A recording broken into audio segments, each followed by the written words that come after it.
Allez, rebonjour à tous, donc en direct de la foire Montluçon. Je suis avec M. Frédéric Laporte, maire de Montluçon et président de l'agglomération. Et aujourd'hui, c'est une journée exceptionnelle puisqu'il a invité des maires et des adjoints de communes jumelées avec la ville de Montluçon. Monsieur le maire, alors vous avez invité la ville de Guimarães. Pourquoi? Alors entre autres, on a invité effectivement la ville de Guimarães, la ville de Lesno en Pologne, Guimarães étant au Portugal, la ville d'Igualada en Espagne et puis la ville de Romans en Roumanie et aussi la ville de Hagen qui malheureusement n'a pas pu envoyer de délégation. Alors l'idée qu'on souhaitait, c'est d'abord continuer à entretenir des relations privilégiées avec ces communes qui sont jumelées avec la ville de Montluçon. Et nous, on souhaitait leur faire découvrir un des événements majeurs de notre bassin, qui est la Foire Exposition. Un événement économique, un événement convivial, presque un événement familial, parce que quand on regarde les allées de la foire, on se rend compte que c'est les familles qui viennent se déplacer, qui viennent découvrir, qui viennent passer un bon moment de détente. Et c'était ce qu'on souhaitait leur faire découvrir, entre autres, parce qu'ils sont là pour 3 jours et on aura l'occasion de voir autre chose, évidemment. Et aujourd'hui, donc, il y a beaucoup de monde sur la foire, donc dépêchez-vous si vous voulez venir, mais vous avez encore jusqu'au 13. Alors, on va revenir, le Portugal, ça me touche un petit peu, donc qu'est-ce qui s'est passé à Guimarães? Que beaucoup de gens ne sont pas au courant, comme nous et vous, on est jumelés à Gonça, et vous, Gonça, c'est 30 km de Guimarães. Alors, il y a eu le feu, je crois. Oui. Alors, il y a eu des très gros incendies mi-septembre, des incendies qui ont attaqué les villes, les villages qui ont détruit. Il y a eu quelques morts aussi. C'est des centaines d'hectares de végétation qui ont disparu. Et c'est vrai qu'on a été touché par cet événement. Il faut savoir qu'au Portugal, il y a très très peu de pompiers professionnels. C'est essentiellement un corps de volontaires. Et la ville de Montluçon, j'ai souhaité proposer au dernier conseil municipal de faire un don.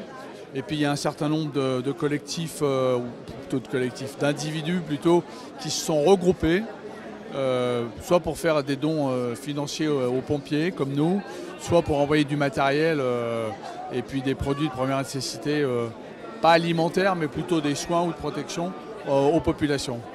Alors qu'est-ce qu'ont pensé les maires invités de cette foire? Vous avez déjà leur premier ressenti? Vous passez du coq à l'âne, Dominique. Hein. On parle des incendies au Portugal. Oui, mais ça y est, on a fait le tour. À l'avis des invités. Alors, moi, vous savez, je ne vais pas vous donner l'opinion des gens. Je n'ai pas l'habitude de transformer les choses. Simplement, aller les voir, leur demander. Je pense qu'ils sont heureux. Je ne vais pas dire qu'ils sont surpris, mais quand même un peu du dynamisme, notamment de cette foire. Ils vont aussi voir la ville et le bassin d'une manière un petit peu différente, pour certains d'entre eux en tout cas, qui n'étaient jamais venus. Et ils se rendent compte qu'il y a beaucoup de choses qui se passent. La foire elle a cette particularité à Montluçon, parce qu'il y a la partie économique, il y a le forum des associations, il y a des salons ponctuels. Les choses sont très larges, ça rassemble beaucoup de monde. Et je pense que ça, c'est extrêmement intéressant. On va passer du coq à l'âne. Qu'est-ce qu'il y a de prévu sur le stand de la ville de Montluçon? Est-ce qu'il y a des animations cette semaine? Est-ce qu'il y a des choses de prévues? Alors d'abord, le stand de la ville et de l'agglo, c'est présenter le territoire sous l'aspect économique et beaucoup industriel. On est parti de l'histoire et pour essayer de se projeter sur l'avenir industriel au regard de l'innovation, de tout ce qui a pu être créé sur notre bassin.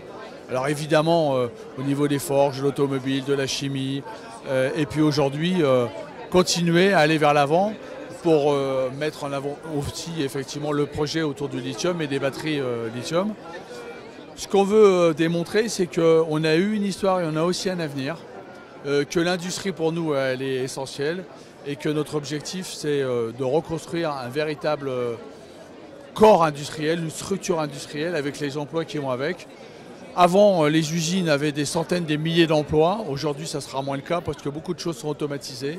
Mais derrière l'automatisme, il y a aussi d'autres emplois. Et on veut reconstruire vraiment cette filière industrielle. Et Montluçon s'engage dans cet objectif-là.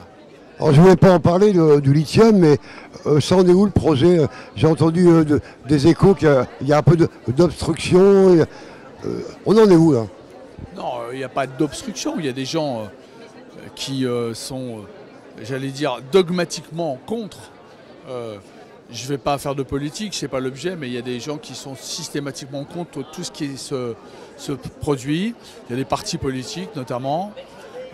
Donc effectivement, ils ont porté un recours contre le projet, enfin le décret qui a promulgué notre projet comme étant un projet d'intérêt national. Ils remettent beaucoup de choses en cause au travers de ce recours. Mais pour autant, nous, on continue à avancer les études, le permis de construire de l'usine est déposé, l'État commence à l'analyser, les études continuent, notamment pour affiner les consommations d'eau, les consommations d'énergie, la surface qu'il faut véritablement utiliser sur les différents projets, enfin les différents sites du projet.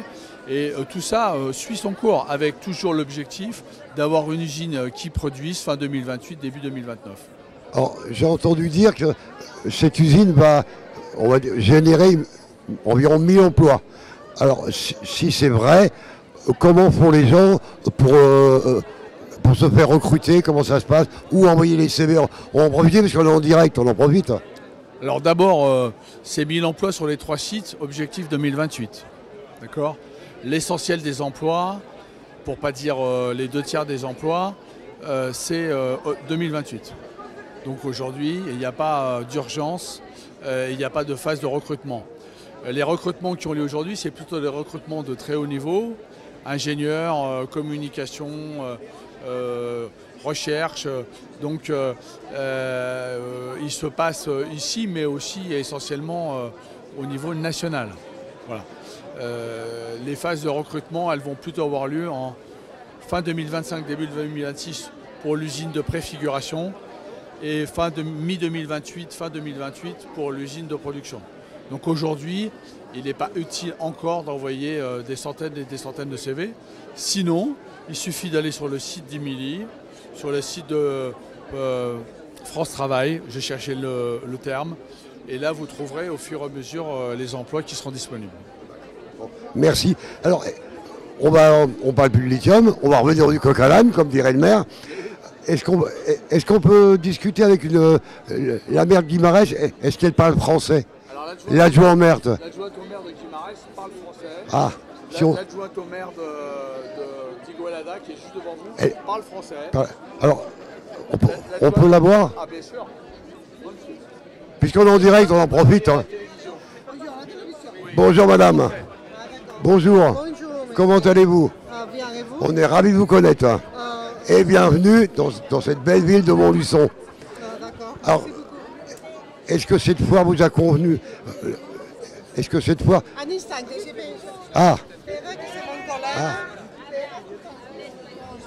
Bonjour. Bonjour. Voilà. Alors, je demandais à madame qu'est-ce qu'elle pense de cette foire. Oui, nous venons d'Igualada, c'est une cité jumelage. Alors attendez, Igualada c'est où? C'est où Igualada, c'est à l'ouest de Barcelone, à 58 km. Ah oui, catalan aussi. Nous sommes espagnols et catalans. C'est bien les crèmes catalanes, j'aime bien. Oui, alors.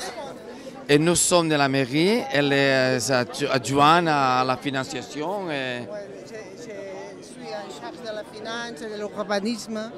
Et Pere est un chef. Adjointe à la relation institutionnelle et au jumelage aussi.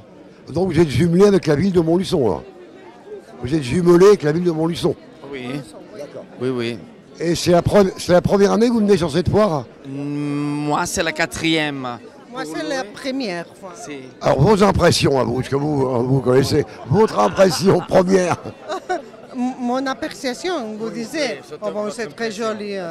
Bon, il y a un château très joli, les mers, bon, c'est très bon, amigable, non? J'ai seulement parole jolie pour Montluçon et pour les gens de Montluçon. Nous sommes aussi avec une chaleureuse et amoureuse situation. Nous sommes jumelage de pas beaucoup, il y a 7 ans, de 2017. Et nous sommes très contents d'avoir à Igualada ces cités, ces villes à ce jumelage. Bon, bah, comme on dit chez nous, viva Espagne. Viva, viva, viva. Merci, gracias. Alors, je voudrais voir. Attends. Ah, c'est la dame de Guimarães. Tu ne parles pas français. Mais si. Et puis moi, je parle. Tu parles un petit peu français. Et moi, je parle pas portugais, ça tombe bien. Ah, portugais, ça oui. Et pourtant, nous, ma ville, Évaux-les-Bains, est jumelée avec Gonça. Gonça, ah, Pas loin de chez vous. À côté, voilà. Ah oui. Voilà. Donc, on est presque des amis. Alors, c'est en direct à la télévision. Donc, vous êtes donc adjointe à la mairie de Guimarães. On va resituer aux gens où se trouve Guimarães.